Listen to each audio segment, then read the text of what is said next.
sa pagguhit ng 50 mukha gamit ang 2 kamay. Kaya mo bang gawin ito ng sabay-sabay at hindi nangangalay?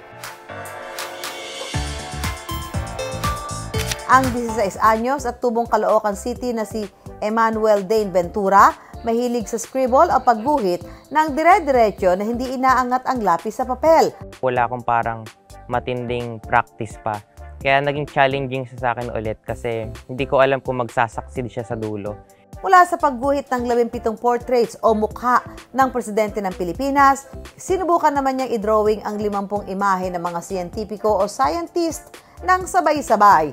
Yung passion ko, naka-focus din sa field ng science and matagal ko na silang hinahangaan eh. So, isang karangalan sa akin na ma-drawing sila through scribble art gamit yung skills ko na first time ko pa lang din magagamit. Sa paggawa ng multiple portrait, naglalagay muna si Dane ng grid lines. Naglalagay ako ng palatandaan or mga tuldok or maliliit na linya. Kasi mamaya, pag napuno ko sila tong mga paligid na to, saka ko sila pagdudugtong. Gumagawa rin siya ng sketch na kanyang susundan sa pagguhit. So ito yung reference ko, si Isaac Newton. Inakopya ko siya dito sa bond paper. Kasi ito yung magiging guide ko sa shadows. Pag in-attempt ko na siyang i-outline, wala na kasi akong reference na pagkokopyahan. 10 ballpen, 50 papel at 2 lamesa ang kanyang ginagamit sa pagguhit. So kung makikita nyo, kahoy siya na pa-letter T.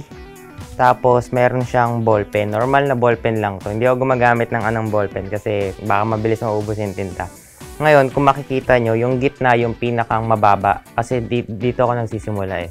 Tapos, pataas siya ng pataas. Para hindi niya matamaan yung ibang ballpen habang ginagawa ko yung ibang drawing. Sa kabuuan, inabot ng 14 na oras ang pagguhit ng estudyanteng si Dane sa loob ng 6 na araw.